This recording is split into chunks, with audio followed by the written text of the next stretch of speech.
உட்காருவோம். ஆண்டவருடைய பரிசுத்தமுள்ள நாமத்துக்கு மகிமை உண்டாவதாக. நாம் இந்த ஆண்டினுடைய வாக்குத்தத்தமாக எடுத்த அந்த வசனத்தையே உங்களுக்கு நினைப்பூட்ட விரும்புகின்றேன். எரேமியா தீர்க்கதரிசியின் புஸ்தகம் 33வது அதிகாரம், அதில் 22வது வசனம் நம்முடைய தியான பகுதியாக காணப்படுகிறது. எரேமியா 33:22வது வசனம். வானத்து நட்சத்திரங்கள் எண்ணப்படாததும். வானத்தில் உள்ள நட்சத்திரங்களை என்ன செய்ய முடியவில்லை? எண்ண முடியவில்லை. ஆபிரகாமை அழைத்து கொண்டு வந்து வெளியே கொண்டு வந்து நிறுத்தி, வானத்தை அண்ணாந்து பார், எண்ணு நட்சத்திரத்தை. எண்ணினான், எண்ண முடியவில்லை. ஆண்டவர்கிட்ட சொன்ன, ஆண்டவரே எண்ண முடியலப்பா. ஆண்டவர் சொன்னார், இதுபோல உன்னை என்ன செய்வேன்? பெருக பண்ணுவேன். இதுபோல உன்னை என்ன செய்வேன்? பெருக பண்ணுவேன். அடுத்தால ஒரு ஓமை சொல்லுகிறார். என்ன ஓமை சொல்லுகிறார்? கடற்கரை மணல் அடக்கப்படாதிருக்கிறது போல என் தாசனாகிய தாவீதின் சந்ததியையும் எனக்கு ஊழியம் செய்கிற லேவியரையும் வர்த்திக்க பண்ணுவேன் என்று யார் சொல்லுகிறார்? கர்த்தர் சொல்லுகிறார். கடற்கரை மணலை அளக்க முடியாது. கடற்கரை மணலை அளக்க முடியுமா? எந்த பெரிய பள்ளமாக இருந்தாலும் அந்த பள்ளத்தை எல்லாம் கொஞ்ச நேரத்தில் சில அலைகள் வந்து நிரப்பிவிடும். அதுபோல நிரப்புகிறவர். வானத்து நட்சத்திரங்களை எண்ண முடியாது, கடற்கரை மணலை அளக்க முடியாது. இதுபோல என் தாசனாகிய தாவீதின் சந்ததியையும் எனக்கு ஊழியம் செய்கிற லேவியரையும் என்ன செய்வேன்? 2 காரியங்களை செய்ய வேண்டும். ஒன்று, அவரை ஆராதிக்க வேண்டும். இன்னொன்று, அவருக்கு என்ன செய்ய வேண்டும்? ஊழியம் செய்ய வேண்டும். ஊழியன்னா எதிரே மேடையில் ஏறி பிரசங்கம் பண்ணுகிறது தான் ஊழியன்னு நினைக்க கூடாது. நமக்கு தந்த ஒரு சின்ன ஊழியமாக இருக்கலாம், ஒருவருக்கு வழிகாட்டக்கூடிய ஒரு ஊழியமாக இருக்கலாம், ஆலோசனை சொல்லக்கூடிய ஒரு ஊழியமாக இருக்கலாம். ஒரு சின்ன ஊழியமாக இருந்தாலும் அது கர்த்தருடைய பார்வையில் மேலானது. கர்த்தருடைய பார்வையில் என்னது? மேலானது. இப்போ நம்ம சகோதரிகள் எல்லாம் அந்த சாப்பாடு தயாரிக்கிறார்கள், கொடுக்கிறார்கள். அதுக்கு பிறகு ரொம்ப நேரம் இருந்து பாத்திரங்களை தேய்க்கிறார்கள். இது கொஞ்சம் கஷ்டமான வேலை. இது கொஞ்சம் கஷ்டமான வேலை. ஆனாலும் யாருக்காக செய்கிறார்கள்? பல சகோதரிகள் செய்கிறார்கள், இணைந்து செயல்படுகிறார்கள். இது ஒரு பெரிய ஐக்கியம். இவர்களுக்கெல்லாம் பலன் உண்டா இல்லையா? கண்டிப்பா உண்டு. இவர்களுக்கெல்லாம் ஆண்டவர் என்ன கொடுக்கிறவர்? பலன் கொடுக்கிறவர். ஹல்லேலூயா. தேவன் நம்ம என்ன செய்வாரா? அங்க வேதம் தெளிவாய் சொல்லுகிறது, வர்த்திக்க பண்ணுவார். தேவன் வர்த்திக்க பண்ணுவார். இந்த அதிகாரத்தை நான் பல முறை பிரசங்கம் பண்ணி இருக்கிறேன். உங்களுக்கு நினைவு இருக்கோ என்னவோ தெரியல. ஆண்டவர் செய்யக்கூடிய முதல் அற்புதம் என்னவென்றால், ஆண்டவர் நம்முடைய பாவங்களை எல்லாம் மன்னிப்பார். ஆண்டவர் நம்முடைய பாவங்களை எல்லாம் மன்னிப்பார். 2வது, ஆண்டவர் நமக்கு சமாதானத்தையும் சத்தியத்தையும் என்ன செய்வார்? வெளிப்படுத்துவார். ஆண்டவர் நமக்கு சமாதானத்தையும் சத்தியத்தையும் என்ன செய்வார்? வெளிப்படுத்துவார். 3வது, அவர் செய்யக்கூடிய ஆசீர்வாதம் என்னவென்றால், ஆண்டவர் இஸ்ரவேலின் குடும்பத்துக்கும் யூதாவின் குடும்பத்துக்கும் நான் சொன்ன நல்ல வார்த்தைகளை நிறைவேற்றுவேன். ஆண்டவர் சொன்ன வார்த்தைகள் நிறைவேற பண்ணுவார். உங்களுக்கு எப்பமோ வார்த்தைகளை சொல்லி இருப்பார், அது இதுவரையிலும் நடக்காமல் இருக்கும். இந்த ஆண்டு நடக்க போகுது. இந்த ஆண்டு என்ன செய்ய போகுது? உங்களுக்கு சொன்ன நல்ல வார்த்தைகளை எல்லாம் கர்த்தர் என்ன செய்வார்? நிறைவேற்றுவார். ஒரு எதிர்பார்ப்போடு இருங்கள், ஒரு நம்பிக்கையோடு இருங்கள். நம்பிக்கையுடைய சிறைகளே அரணுக்கு திரும்புங்கள், இரட்டிப்பான நன்மையை தருவேன். இன்றைக்கே என்ன செய்வேன்? தருவேன். அப்போ யூதா இஸ்ரவேல் சந்ததிக்கு சொன்ன நல்ல வார்த்தைகளை கர்த்தர் என்ன செய்வார்? நிறைவேற்றுவார். என்ன செய்வார்? நம்முடைய சிறையிருப்பை திருப்புவார். அது மாத்திரமல்ல, கர்த்தருக்கு செய்கிற அந்த ஊழியத்துக்கு தக்க பலனை கர்த்தர் நமக்கு செய்து நம்மை விருத்தி அடைய பண்ணுவார். நம்ம என்ன செய்வார்? விருத்தி அடைய பண்ணுவார். அன்றைக்கு தொடர்ந்து நம்முடைய அருமையான சாம்ஜி பாஸ்டர் அவர்கள் இதே காரியத்தை எடுத்து பிரசங்கித்தார்கள். அவர்கள் எடுத்து பிரசங்கித்த வேளையிலும் அதை தெளிவாக சொன்னார்கள். என்னென்ன ஆசீர்வாதங்களை தருவார்? வீட்டை ஆண்டவர் வர்த்திக்க பண்ணுவார். வீட்டை கர்த்தர் என்ன செய்வார்? வீடு இல்லாதவர்களுக்கு வீடு வாசல்கள் ஏற்படுத்தும்படியாக இடத்தை கர்த்தர் தருவார். தருவாரா? தர மாட்டாரா? உங்களுக்கெல்லாம் இடம் தந்திருக்கிறாரா? இத்தனை ஆண்டுகளாக கிடைக்காத இடங்களை கர்த்தர் என்ன செய்திருக்கிறார்? தந்திருக்கிறார். தேவ பிள்ளையே, அந்த இடத்துல இனி வீடு கட்டுறதுக்கு கர்த்தர் வழி செய்வார். வீடு கட்ட பண்ணுவோம், அது கர்த்தர் செய்வார். இடத்தை தருவார், வீட்டை கட்டுவார். இதெல்லாம் கர்த்தர் வர்த்திக்கக்கூடிய காரியங்கள். நாம் ஒரு எதிர்பார்ப்போடு இருக்க வேண்டும். வீட்டை ஆண்டவர் நமக்கு கட்டி தருவார், நம்மை ஆசீர்வதிப்பார். நிலபுலம் இல்லாதவர்களுக்கு எதை தருவார்? நிலத்தை தருவார். வருமானம் இல்லாதவர்களுக்கு வருமானத்தை தருவார். பிள்ளைகளால் வரக்கூடிய நன்மையை அடைவீர்கள். இந்த ஆண்டு பிள்ளைகளால் வரக்கூடிய நன்மைகள் கர்த்தர் ஒவ்வொன்றாக நமக்கு என்ன செய்வார்? தருவார். தருவாரா? தர மாட்டாரா? நான் நம்புறேன். நீங்க நம்புறீங்களோ என்னவோ தெரியல. ஆமா, கண்டிப்பா நம்முடைய குடும்பங்களில் கர்த்தர் கிரியை செய்து வீடு வாசல் இல்லாதவர்களுக்கு வீடு வாசல்கள் எல்லாம் கர்த்தர் தருவார். நிறைய நன்மைகளை கர்த்தர் நமக்கு செய்கிறார். ஈசாக்குக்கு ஒரு சந்தர்ப்பத்தில் செய்த நன்மையை நம்ம எங்க பார்க்கிறோம்னா, ஆதியாகமம் 26வது அதிகாரத்தை எடுத்துக்கொள்ளுங்கள். ஆதியாகமம் 26வது அதிகாரத்தில் அதில் 13வது வசனத்தை நாம் பார்க்கும் பொழுது 26:13 கர்த்தருடைய ஆவியானவர் என்ன சொல்லுகிறார் என்றால், ஈசாக்குக்கு ஆண்டவர் என்ன செய்தார்? ஒரு வாக்கு அருளினார். 13வது வசனம், அவன் ஐஸ்வர்யவானாகி, அவன் யாராக மாறிவிட்டான்? ஐஸ்வர்யவானாக மாறினான். எந்த தேசத்தில் ஐஸ்வர்யவானானான்னு தெரியுமா? கானான் தேசத்தில் இல்லை. எந்த தேசத்தில்? பெலிஸ்தரின் தேசத்தில்.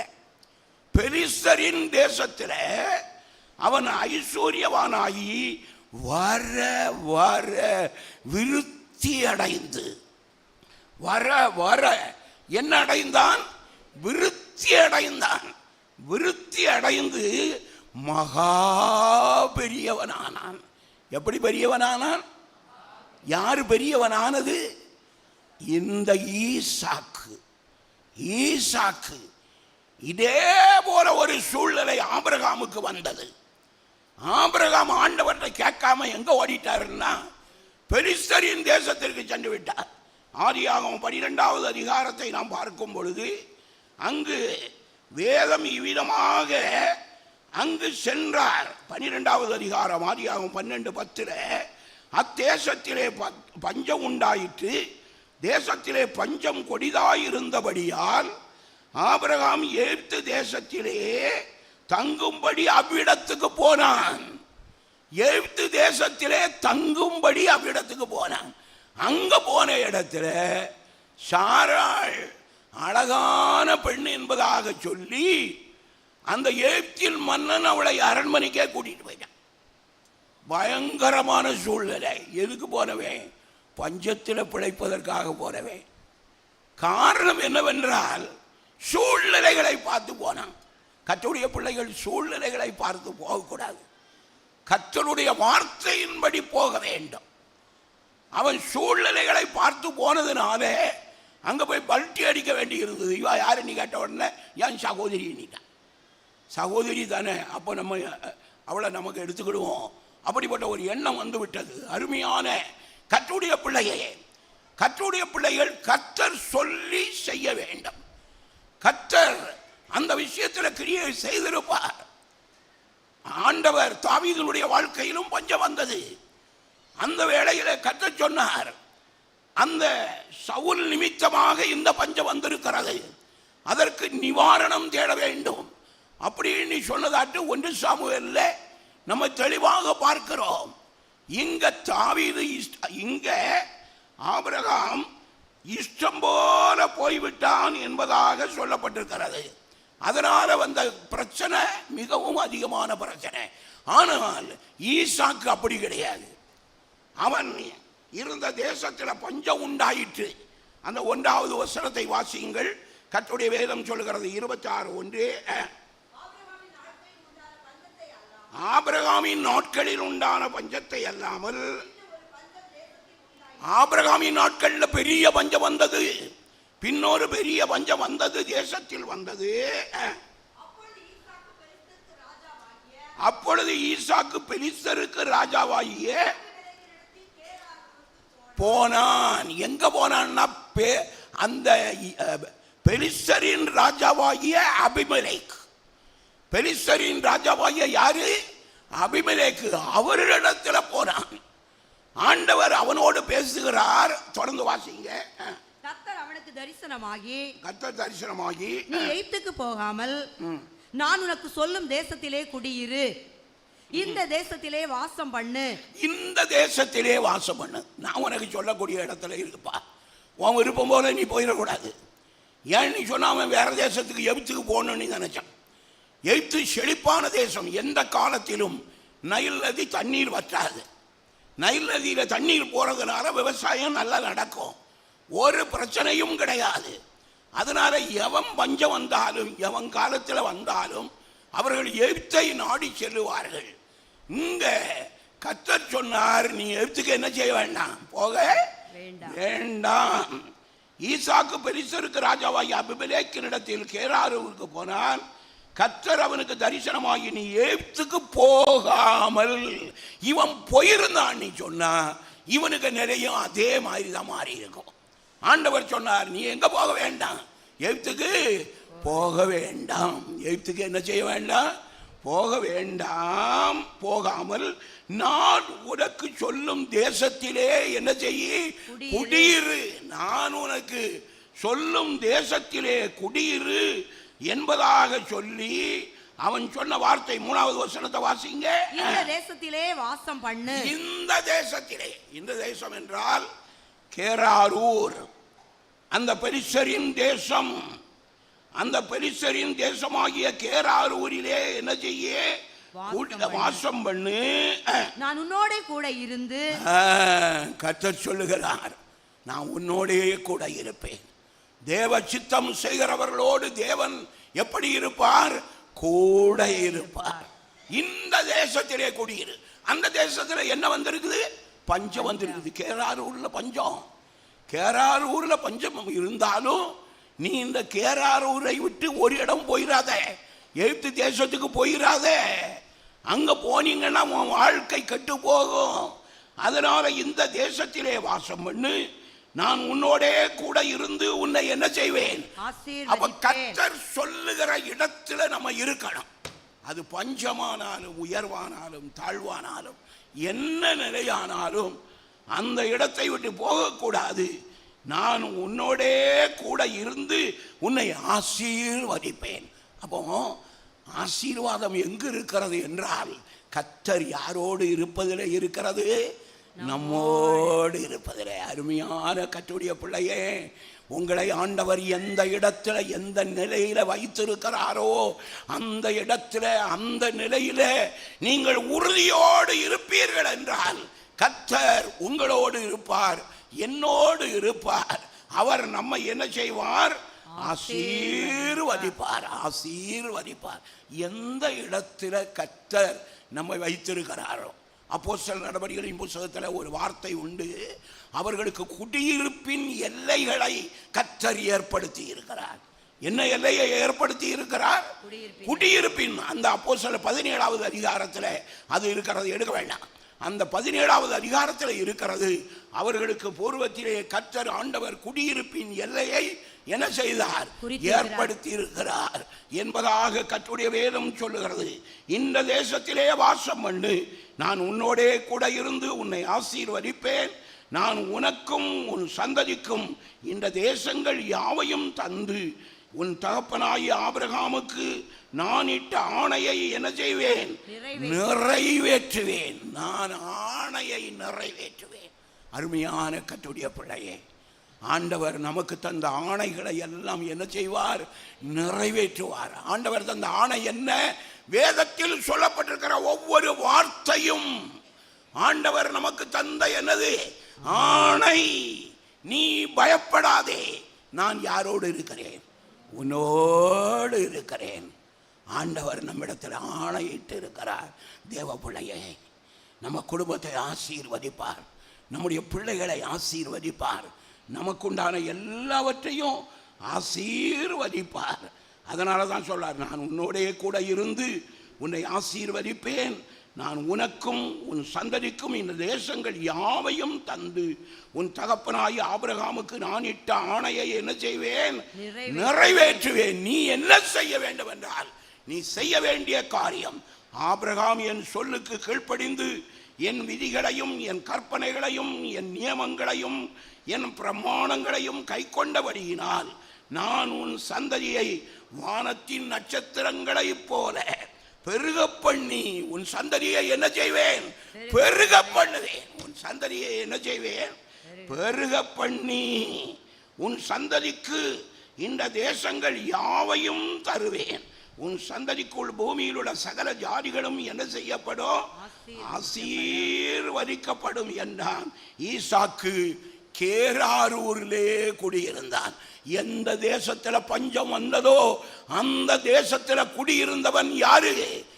ஈசாக்கு. ஏனென்றால் கர்த்தர் சொல்லி இருக்கிறார், நீ எகிப்துக்கு போக வேண்டாம், இந்த தேசத்திலே குடியிரு, நான் யாரோடு இருப்பேன்? உன்னோடு இருப்பேன்.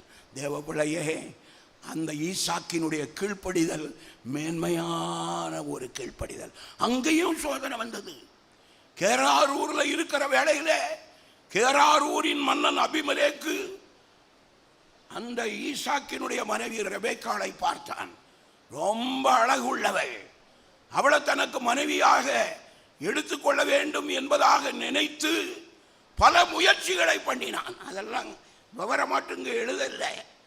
ஆனாலும் இவனுக்கு யாருக்கு பேர்ல ஒரு கண்ணு என்றால் அது அர்த்தம் என்னன்னா, தேவன் சொன்ன இடத்துல கூட கர்த்தருடைய பிள்ளைகளுக்கு சோதனை வரும். தேவன் சொன்ன இடத்துல கூட கர்த்தருடைய பிள்ளைகளுக்கு என்ன வரும்? சோதனை வரும். சோதனையை ஜெயிக்கக்கூடிய கிருபையை கர்த்தர் என்ன செய்வார்? தருவார். தருவார். கேராரூர்ல குடியிருக்கிறான். கர்த்தர் சொன்ன இடத்துல குடியிருந்தான். சோதனை வருகிறது. கேராரூர் மன்னனாகி அபிமெலேக்கு ஈசாக்கினுடைய மனைவியை எடுக்கணும்னு ஆசைப்படுறான். ஒரு நாள் திடீரென்னு பார்த்தான். யாருடைய வீட்டை பார்க்கிறான் என்றால், இந்த ஈசாக்கினுடைய வீட்டை பார்க்கிறான். வீட்டுக்குள்ள பார்த்தா இவன் ஜன்னலை திறந்து போட்டு மனைவி கூட விளையாடிக்கிட்டு இருக்கான். மனைவி கூட விளையாடி கொண்டு இருக்கிறான். பாருங்க எவ்வளவு ஒரு நிலை பாருங்க. விளையாடி கொண்டிருக்கிறான்.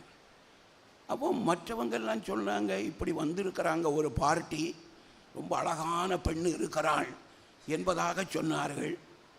இவன் ஒரு பொம்பளை கிட்ட இருந்து விளையாடிக்கிட்டுல இருக்கிறான் அப்படின்னு சொல்லி அவனை அழைத்து விசாரிக்கிற வேளையில் அவள் யாருடைய மனைவி? ஈசாக்கினுடைய மனைவி. இதுதான் கர்த்தர் தப்புவிக்கிற ஒரு அருமையான ஒரு நிலை. பாருங்க, இந்த வயசு காலத்திலையும், ஏன்னா 20 வருஷம் யாருக்கு பிள்ளை கிடையாது? ஈசாக்குக்கு பிள்ளை கிடையாது. கல்யாணம் ஆன பிறகு எத்தனை வருஷம் பிள்ளை இல்லை? 20 வருஷம். 20 வருஷத்துக்கு பிறகு அந்த ஈசாக்கு தன் மனைவிக்காக வேண்டுதல் செய்தான். கர்த்தர் அவன் வேண்டுதலை கேட்டு அந்த ரெபெக்காள் கற்பம் தரிக்கும்படி செய்தாள். கற்பத்தில் எத்தனை பிள்ளை? 2 பிள்ளை. தேவன் பெரியவர். தேவன் பெரியவர். இங்க பார்க்கிறா பாருங்க, இவன் மனைவியோடு விளையாடி கொண்டிருக்கிறான். அப்ப உடனே கேராரூரின் ராஜாவாகி அபிமெலேக்கு வாசிக்கிறான், இது ஒருத்தனுக்கு மனைவி, இவளை தொட்டால் ஆண்டவர் தீட்டி விடுவார் நம்ம. அதனால அந்த வசனத்தை பாருங்க, 8வது வசனம். அவன் அங்கே நெடுநாள் தங்கி இருக்கையில் பெலிஸ்தருக்கு ராஜாவாய் அபிமெலேக்கு ஜன்னல் வழியாய் பார்க்கும்போது ஈசாக்கு தன் மனைவியாகிய ரெபெக்காளோடே விளையாடி கொண்டிருக்கிறதை கண்டான். அப்போ அந்த குடும்பம் எப்படிப்பட்ட குடும்பம் பார்த்தீங்களா? எவ்வளவு அருமையான ஒரு குடும்பம்.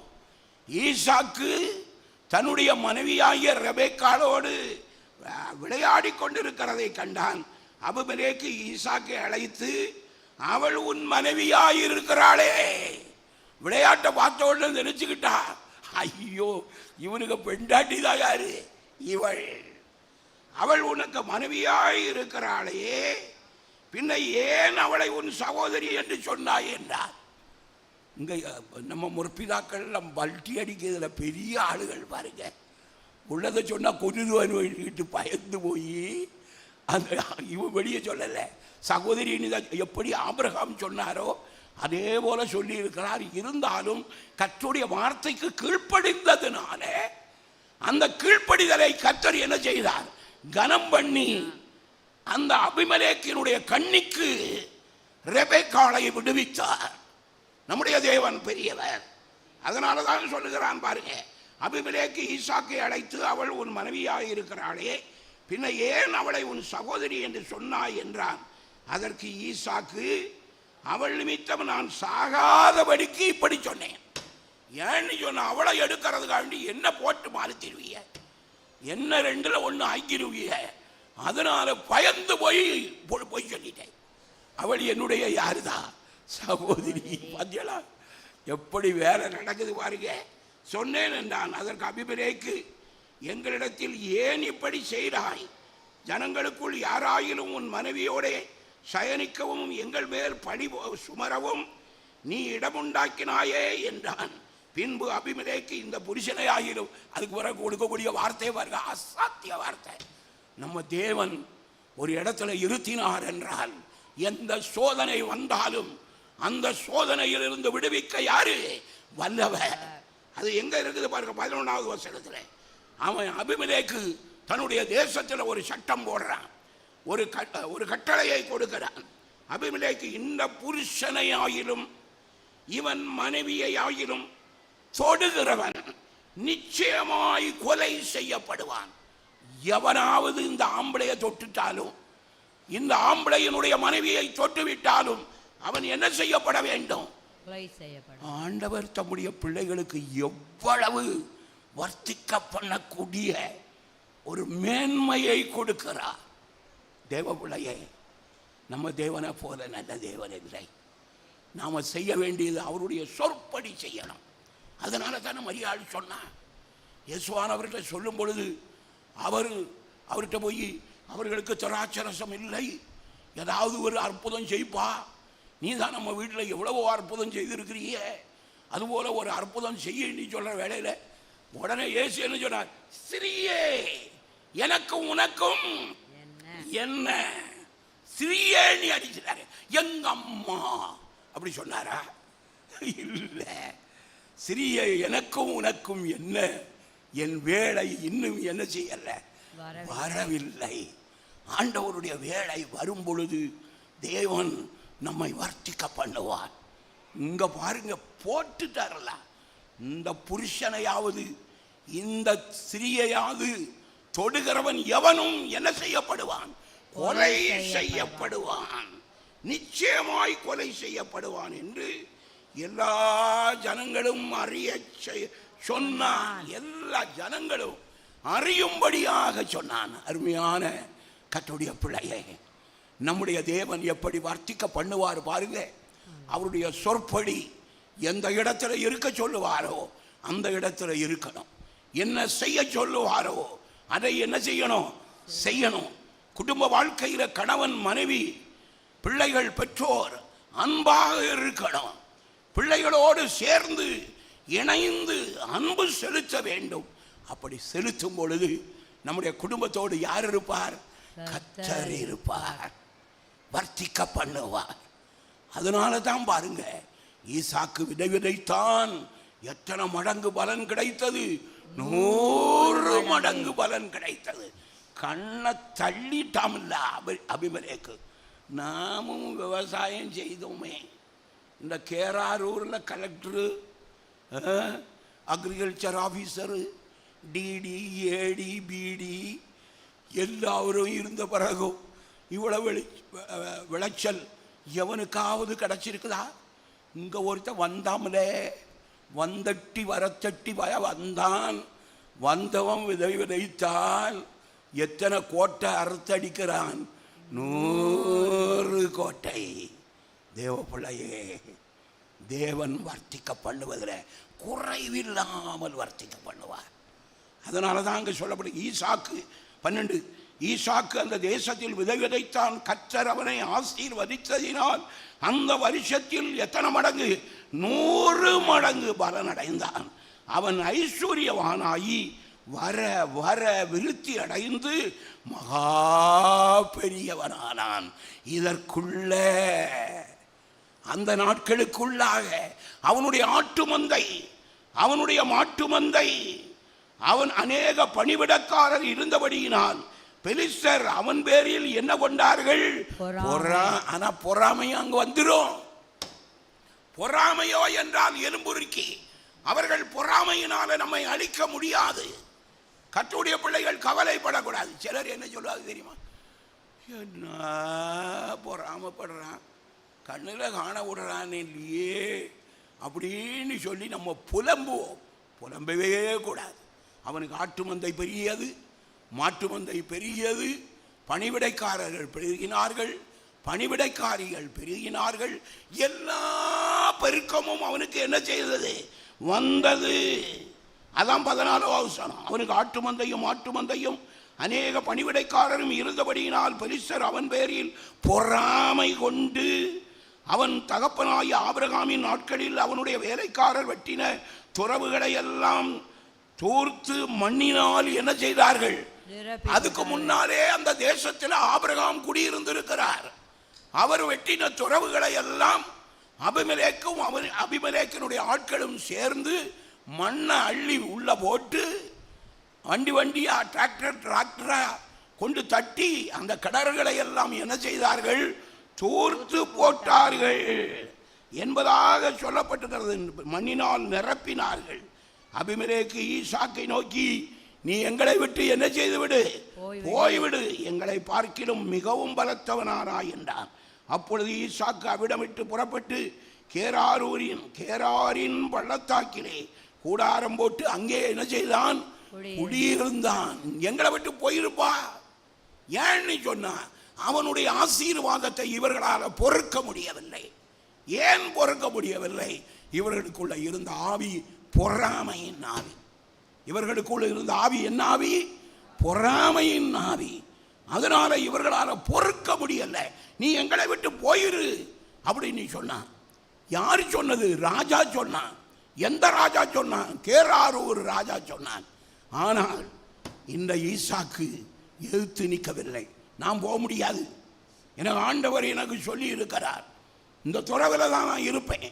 இது எங்க எனக்கு தாப்புனார் ஆபிரகாம் வெட்டினது கிணறு, அதனால நான் போக மாட்டேன். அடம் பிடிச்சாரா? பிடிக்கல, விட்டு கொடுத்து விட்டார். அடுத்தார ஒன்று தோண்டுகிறார், அதையும் எங்களுடையது என்பதாக சொல்லுகிறார். அடுத்தார ஒன்று தோண்டுகிறார், அதையும் தங்களுடையது என்பதாக சொல்லுகிறார்கள். 3வது ஒரு கிணறை தோண்டினாங்க. அந்த வேளையில் கேராரூர் ஆட்கள் நினைத்தார்கள், இவனை எங்கே தோண்டினாலும் இவனுக்கு தண்ணி வரும், இவன் செழிப்படைவான், இவன் விதைப்பான், 100 மடங்குன்னா 200 மடங்கும் பலன் பெறுவான். இவனுக்கு ஆசீர்வாதத்தை நம்மால் என்ன செய்ய முடியாது?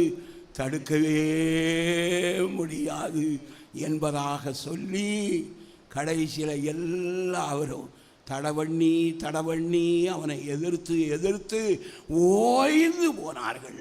அருமையான கர்த்தருடைய பிள்ளையே, சத்ருவினால் நமக்கு வரக்கூடிய ஆசீர்வாதத்தை ஒருவனாலும் என்ன செய்ய முடியாது? தடுக்க முடியாது. அதுக்கு பிறகு அவர்கள் இவனை எதிர்க்கவில்லை. 22வது வசனத்தில் வருது, பின்பு அவிடம் விட்டு பெயர்ந்து போய் வேறொரு துறவை வெட்டினான். அதை குறித்து அவர்கள் வாக்குவாதம் பண்ணவில்லை. அப்பொழுது அவன், நாம் தேசத்திலே பருகும்படிக்கு இப்பொழுது கர்த்தர் நமக்கு நாம் பலுகும்படிக்கு, பலுகும்படி என்றால் விருத்தி அடையும்படிக்கு, நம்ம தேசத்தில் விருத்தி அடையும்படிக்கு இப்பொழுது கர்த்தர் நமக்கு இடம் உண்டாக்கினார் என்று சொல்லி அதற்கு ரெகபோத் என்று பெயரிட்டான். ரெகபோத், ரெகபோத், தேவன் நமக்கு இடம் உண்டாக்கினார். எதற்கு? பலுகும்படிக்கு இடம் உண்டாக்கினார், பலுகி பெருகும்படிக்கு இடம் உண்டாக்கினார் என்கின்ற அர்த்தமுடைய ரெகபோத் என்கிற அந்த பெயரை சூட்டி கர்த்தரை தொழுது கொண்டான். ரெகபோத் என்று பெயரிட்டான். அதன் பிறகுதான் கர்த்தர் அவனோடு பிரத்யட்சமாய் வந்து பேசுகிறார். முதல்ல சொன்னார், கேராரூரில் இரு, நான் உன்னை வர்த்திக்க பண்ணுவேன் அப்படின்னு சொன்னார். அதன் பிறகு இவன் கிணறு தோண்ட தோண்ட தடை வந்தது. அந்த தடைகளை எல்லாம் தாண்டி சென்றான். கர்த்தர் அவனோடு கூட இருந்து கர்த்தர் அவனை என்ன செய்தார்? ஆசீர்வதித்தார். ஒரு நாளும் நம்முடைய ஆண்டவர் நாம கீழ் நோக்கி போக செய்யவே மாட்டார். இப்போ கர்த்தர் என்ன செய்கிறார் பாருங்க, எனக்கு ரொம்ப பிரியமான வார்த்தை. 24வது வசனம். அன்று ராத்திரியிலே கர்த்தர் அவனுக்கு தரிசனமாகி, நான் உன் தகப்பனாகி ஆபிரகாமுடைய தேவன், பயப்படாதே, நான் உன்னோடே கூட இருந்து என் ஊழியக்காரனாகி ஆபிரகாமின் நிமித்தம் உன்னை ஆசீர்வதித்து உன் சந்ததியை என்ன செய்ய பண்ணுவேன்? விருத்தி அடைய பண்ணுவேன். உன்னை நான் விருத்தி பெருக பண்ணுவேன் என்றாலும் விருத்தி அடைய பண்ணுவேன் என்றாலும் கருத்து ஒன்றுதான் தேவ பிள்ளையே. அவன் தெளிவாக சொல்லிவிட்டார், ஆண்டவர் தெளிவாக சொல்லிவிட்டார். ஆபிரகாமுடைய தேவன், பயப்படாதே, நான் உன்னோடே கூட இருந்து என் ஊழியக்காரனாய் ஆபிரகாமின் நிமித்தம் உன்னை ஆசீர்வதித்து உன் சந்ததியை பெருக பண்ணுவேன் என்றார். அந்த இடத்துல ஈசாக்கு என்னத்தை கட்டினான்?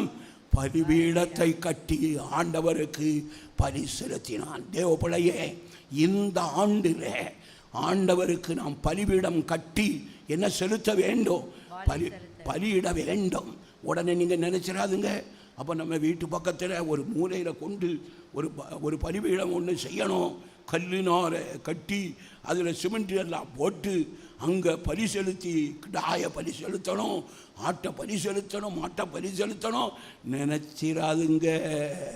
பலி செலுத்துதல் என்றால் ஸ்தோத்திர பலியிடுகிறவன் தேவனை மகிமைப்படுத்துகிறான். எல்லாவற்றிலேயும் ஸ்தோத்திரியுங்கள், எல்லாவற்றிற்காகவும் ஸ்தோத்திரியுங்கள், கவலைப்படாமல் ஸ்தோத்திரியுங்கள், சோர்ந்து போகாமல் ஸ்தோத்திரியுங்கள், தளர்ந்து போகாமல் ஸ்தோத்திரம் பண்ணுங்கள். இதுதாங்க பலி, இதுதான் என்னது? பலி. நாம் அப்படி கிடையாது.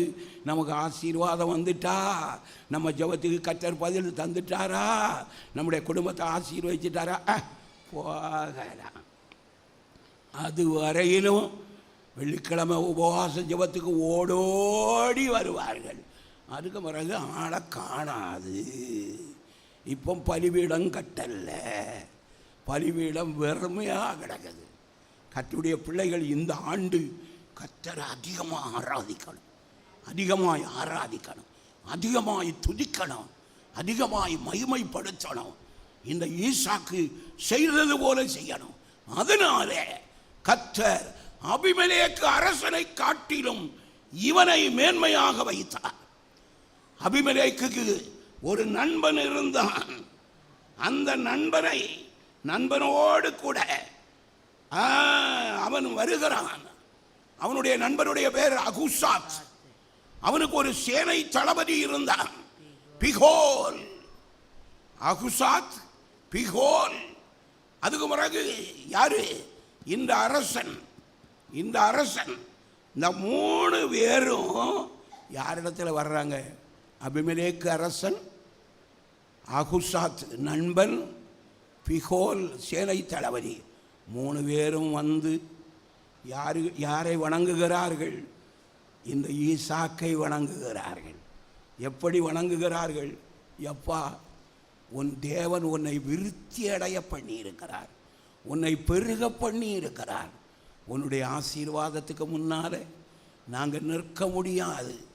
இனி ஒரு யுத்தம் வந்தால் உனக்கிட்ட அவ்வளவு பணிவிடைக்காரர்கள் இருக்கிறார்கள், பணிவிடைக்காரிகள் இருக்கிறார்கள். அவர்களெல்லாம் கம்பு தடியோடு வந்தால் எங்களால் தாக்கு பிடிக்க முடியாது. ஆகவே ஈசாக்கு இந்த கேராரூரிலே நீ இருப்பா, இந்த இடத்துல இருந்தே ஆண்டவருக்கு பரிசெலுத்து, ஆண்டவர் உன்னோடு இருக்கிறார் என்று நாங்கள் கண்டோம். அதனால ஒரு யுத்தம் வந்தாலும் நான் உங்களை அழிக்க மாட்டேன், உங்களை இல்லாமல் ஆக்க மாட்டேன் என்று நமக்குள்ள ஒரு உடன்படிக்கை ஒன்று பண்ணிக்கிடுவோம். ஒரு உடன்படிக்கை பண்ணுவோம்.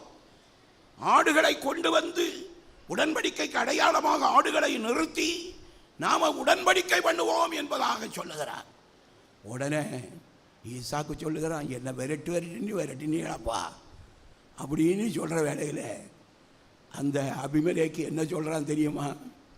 நிச்சயமாக கர்த்தர் உன்னோடு இருக்கிறார் என்று நாங்கள் என்ன செய்தோம்? கண்டோம். என்ன பெரிய சாட்சி! நம்மோடு தேவன் இருக்கிறார் என்பதை இந்த ஆண்டில் நம்மை சுற்றிலும் இருக்கிற ஜனங்கள் காண வேண்டும். சுற்றிலும் இருக்கிற ஜனங்கள் காண வேண்டும். அண்டைய ஏரகத்தார் காண வேண்டும். நமக்கு அறிமுகமானவர்கள் காண வேண்டும். இல்லாவிட்டால் நம்முடைய ஆவிக்குரிய ஜீவியமாய் இருக்கவே இருக்காது. தேவ பிள்ளையே, அப்படிப்பட்ட ஒரு தீர்மானம் எடுத்துக்கொள்ள வேண்டும்.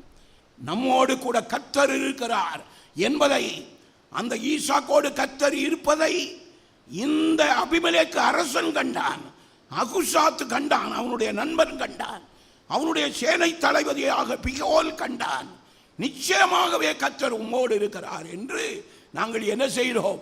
இதுதாங்க சாட்சி. நம்முடைய சபையோடு யார் இருக்கிறார்? தேவன் இருக்கிறார். இந்த சபைக்கு வருகிறவர்கள் எல்லாம், உண்மையிலே சொல்றேன், அவர்களெல்லாம் நேற்று ஒரு குடும்பத்தினர் வந்தார்கள். போச்சில சங்கடப்பட்டு சொல்லிட்டு போனான், இப்படி எங்களுக்கு நாளைக்கு அங்கே கம்யூனியன் இருக்குது. எந்த கம்யூனியன்? இந்த பெந்தகோஸ்து அனுபவத்தில் வரல. அந்த இதில் எங்களுக்கு சேகரத்து கம்யூனியன் இருக்கிறது, அங்கே போனோம் அப்படின்னு சொன்னான். சரி, நீ போகிற வழியில் நீ போ அப்படின்னு தான் சொன்னேன். எதுக்கு சொல்கிறேன்னு சொன்னால், நம்மோடு கர்த்தர் இருக்கிறார் என்பதை மற்றவர்கள் என்ன செய்ய வேண்டும்? காண வேண்டும். நம்முடைய குடும்பத்தோடு கர்த்தர் இருக்கிறார், நம்முடைய பிள்ளைகளோடு கர்த்தர் இருக்கிறார். எத்தனை இடத்துல எவ்வளவு ஆச்சரியமாக கர்த்தர் நம்மை விடுவிக்கிறார் தெரியுமா? அருமையான கர்த்தருடைய பிள்ளை அத்தனை பேரும் சேர்ந்து இவனை இந்த கட்டத்தில் நொறுக்கிறானோ அப்படி நீ நினைக்கிறவர்கள் மத்தியில கர்த்தர் நம்முடைய குடும்பத்துக்கு, நம்முடைய பிள்ளைகளுக்கு, நமக்கு உண்டான எல்லாவற்றிற்கும் என் தேவன் பாதுகாப்பாக இருக்கிறார். நிச்சயமாக கர்த்தர் உம்மோடு இருக்கிறார் என்று நாங்கள் என்ன செய்யோம்? கண்டோம். இதுதாங்க சாட்சி. இதுதான் என்னது? சாட்சி. இதுதான் வர்த்திக்க பண்ணுவதனுடைய ரகசியம், பெருக பண்ணுவதனுடைய ரகசியம் இதுதான். அந்த இதில் அவன் சொல்றான் பாருங்க, நீர் கர்த்தரால் 29வது வசனத்தில் கடைசி பகுதி 28, அதற்கு அவர்கள் நிச்சயமாய் கர்த்தர் உம்மோடு கூட இருக்கிறார் என்று என்ன செய்தோம்? கண்டோம். நிச்சயமாய் கர்த்தர் யாரோடு இருக்கிறார்? உம்மோடு. நம்ம பற்றி சொல்ல முடியுமா? நமக்கு அறிமுகமானவர்கள் சொல்லணும், நாம நேசிக்கிறவர்கள் சொல்லணும். கர்த்தர் யாரோடு இருக்கிறார்? உங்களோடு இருக்கிறார். நம்ம பற்றி சொல்லும்படியான ஒரு ஜீவியம் இருக்கணும். இந்த முதல் ஞாயிறில் இந்த வார்த்தைகளை விட்டுறாதுங்க. நிச்சயமாய் கர்த்தர் உம்மோடு என்ன செய்கிறார்? இருக்கிறார். 29வது வசனத்தினுடைய கடைசி பகுதியில், நீர் கர்த்தரால் ஆசீர்வதிக்கப்பட்டவராமே. நீர் யாரால் ஆசீர்வதிக்கப்பட்டவர்? கர்த்தரால் ஆசீர்வதிக்கப்பட்டவர். அந்த உலகம் கேட்ட உடனே நான் நினைக்கிறேன், ஈசாக்கினுடைய உள்ளம் அப்படியே குளிர்ந்துட்டு, எப்போ என்னோடு ஆண்டவர் இருக்கிறதை இவர்கள் கண்டிருக்கிறார்கள். உடனே சொன்னாலே, கண்ணுக்குட்டியை பிடிச்சிட்டு வா, கொளுத்த கண்ணுக்குட்டியை பிடிச்சிட்டு வா, கொளுத்த கிடாக்குட்டியை பிடிச்சிட்டு வா, இவர்களுக்கு சமைச்சு போடு, வாய்க்கு ருசியா கொடு அப்படின்னு சொல்லி வந்திருந்தவர்களுக்கு நல்ல சாப்பாடு நேம விரட்டி அடிச்சிருக்கணும். ஏன்? இவன் வெட்டின கணத்தை எல்லாம் மூடின பாயிடுவேன். எங்களை விட்டு போயிரு துரத்தினவர்கள் இப்பொழுது இந்த ஈசாக்கு அவர்களுக்கு என்ன கொடுத்தான் பாருங்க. 30 அவன் அவர்களுக்கு விருந்து பண்ணினான். அவர்கள் புசித்து என்ன செய்தார்கள்? குடித்தார்கள். புசித்து குடித்தார்கள். ஆறுதலாக நல்லா புசித்தார்கள், குடித்தார்கள். அடுத்த வசனத்தை பாருங்க. அதிகாலையில் எழுந்து ஒருவருக்கு ஒருவர் ஆணையிட்டு கொண்டார்கள். ஈசாக்கு அவர்களோடு ஆணையிட்டு கொள்ளுகிறான். எந்த சூழ்நிலை வந்தாலும் இந்த கேராரூர் மன்னனாகிய அபிமெலேக்குக்கு இந்த ஈசாக்கு தீங்கு செய்யவே மாட்டேன் என்பதாக சொல்லி கையெழுத்து போடுறான், சைன் போடுறான். அதிகாலையில் எழுந்து ஒருவருக்கு ஒருவர் ஆணையிட்டு கொண்டார்கள். பின்பு ஈசாக்கு அவர்களை அனுப்பிவிட்டான். அவர்கள் அவனிடத்தில் இருந்து எப்படி போய்விட்டார்கள்? சமாதானத்தோடு போய்விட்டார்கள். இந்த ஆண்டு நம்ம யாரையும் வெறுக்கக்கூடாது, யாரையும் ஒதுக்கக்கூடாது. யாருக்காவது யார் மீது பகையாவது இருக்கும் என்றால் இந்த நல்ல நாளில் நம்முடைய கர்த்தருடைய பந்திக்கு முன்னாலே, ஆண்டவரே இந்த ஈசாக்கினுடைய இருதயத்தை எனக்கு தாரும் ஐயா. ஆண்டவரே, ஈசாக்கு அவர்களுக்கு விருந்து கொடுத்தான். அந்த ஈசாக்கினிடத்தில் இருந்து அவர்கள் சமாதானத்தோடு போய்விட்டார்கள். நான் ஒருவருக்கும் பகைவன் அல்ல, நான் ஒவ்வொருவரையும் நேசிப்பேன். உலகத்தில் உள்ள உலக மனுஷர்களாயிருந்தாலும் அவர்களை நேசிக்கக்கூடிய இருதயத்தை தாரும். ஒப்புக் கொடுப்போம். கர்த்தர் நம்மை ஆசீர்வதிப்பார். முடிந்தவர்கள் எழுந்திருப்போம்.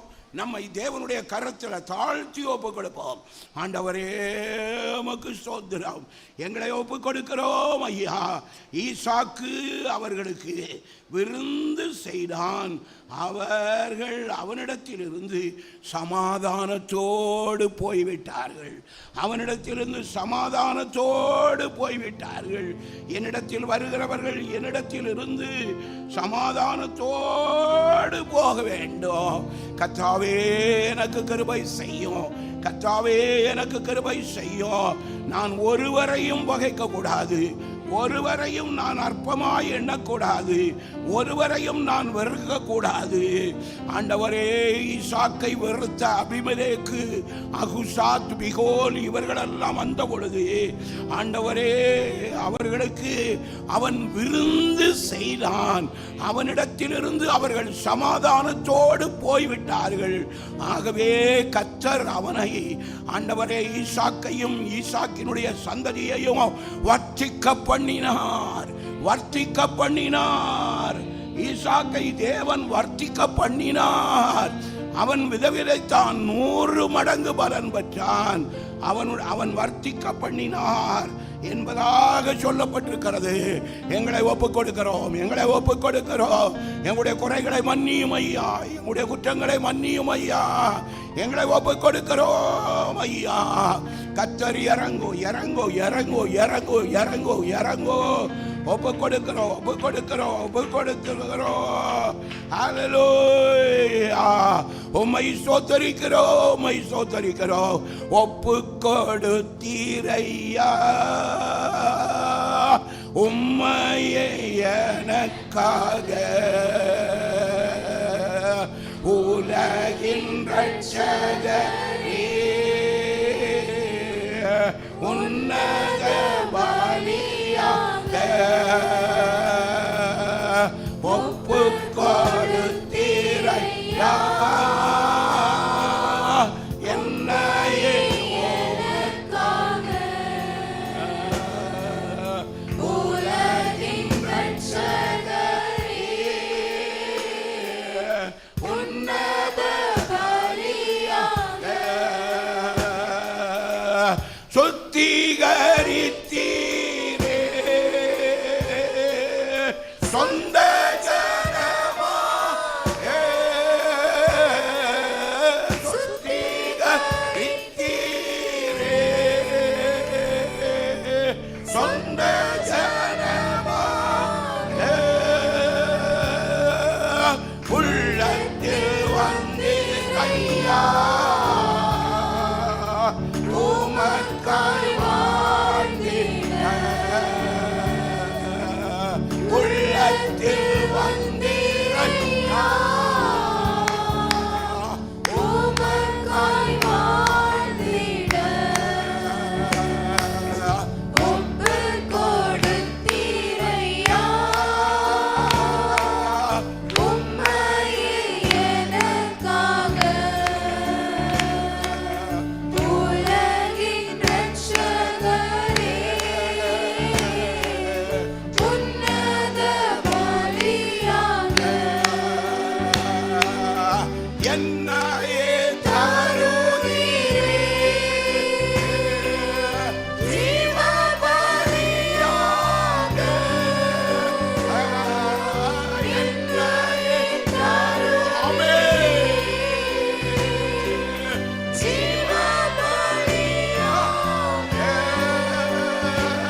ஹல்லேலூயா, ஹல்லேலூயா. எங்களுக்காக உம்மையே ஒப்பு கொடுத்தீர், சுத்திகரித்தீரே, சொந்த ஜனமாக சுத்திகரித்தீரே, உள்ளத்தில் வந்தீரையா. உமக்காய் வாழ்ந்திட, உமக்காய் வாழ்ந்த ஈசாக்கை போல நாங்கள் வாழ என் ஆண்டவர் கிருபை செய்கிறோம். என்னையே தருகிறேன் ஜீவபலியாக, உகந்த காணிக்கையாய் உடலை தருகிறோம் ஐயா. கர்த்தர் எங்களோடு இருக்கணும். ஆண்டவரே, நாங்கள் விருத்தி அடைய வேண்டும். என் தாசனாகிய தாவீதையோ, எனக்கு ஊழியம் செய்த லேவியனையோ வர்த்திக்க பண்ணுவேன், வர்த்திக்க பண்ணுவேன், உன்னை வர்த்திக்க பண்ணுவேன். ஈசாக்கை வர்த்திக்க பண்ணுவேன். கேராரூர்ல வர்த்திக்க பண்ணினீர். ராஜாவை காட்டிலும் மேன்மையாயிருக்க கிருபை செய்தீர். ஆண்டவரே, உமக்கு ஸ்தோத்திரம். அப்படிப்பட்ட ஒரு நல்ல இருதயத்தை எங்களுக்கு தாரோ. எங்களை அர்ப்பணிக்கிறோம், கொடுக்கிறோம். கிருபை நிறைந்த நல்ல ஆண்டவரே, இந்த மகிழ்ச்சியான வேளைக்காய் நன்றியோடு நாங்களும் ஸ்தோத்தரிக்கிறோம். என் தாசனாகிய தாவீதையோ, எனக்கு ஊழியம் செய்கிற லேவியனையோ நான் வர்த்திக்க பண்ணுவேன் என்று சொன்ன தேவன், இந்த 2025 ஆண்டு எங்களுக்கு ஒரு வர்த்தனையின் ஆண்டாய், செழிப்பின் ஆண்டாய், 100 மடங்கு பலன் பெறுகிற ஆண்டாய் எந்த இடத்துல சென்றாலோ எங்களுடைய ஆட்டு மந்தை, மாட்டு மந்தை, பணிவிடைக்காரர்கள், பணிவிடைக்காரிகள், ஆண்டவரே, நிலபுலன்கள் எல்லாம் பெருக வேண்டும். கிணறுகள் எல்லாம் நீரூற்றால் நிரம்பணும். அப்படிப்பட்ட நிலையில நடத்தணும் ஐயா. அபிமெலேக்கு அரசனை காட்டிலும் ஈசாக்கை உயர்த்தினது போல எங்களை உயர்த்தணும். நிச்சயமாய் கர்த்தர் உம்மோடு இருக்கிறார் என்று கண்டோம் என்பதாக சொல்லி சமாதானத்தோடு திரும்பி சென்றது போல எங்களிடத்தில் வருகிறவர்கள் சமாதானம் அடைய, ஆறுதல் அடைய கர்த்தர் அருள் செய்யும். மாலை ஆராதனை ஆசீர்வதியும், சண்டே கிளாஸ் ஊழியங்களை ஆசீர்வதியும், தொடர்ந்து நடத்தும். திரு கரத்தில் ஒப்பு கொடுக்கிறேன், ஆசீர்வதியும். எல்லாவற்றையும் இயேசுவின் நாமத்தினால் கேட்கிறோம் பிதாவே. ஆமீன், ஆமீன். என் ஆத்துமாவே, என் முழு உள்ளமே அவருடைய பரிசுத்த நாமத்தை ஸ்தோத்திரி. என் ஆத்துமாவே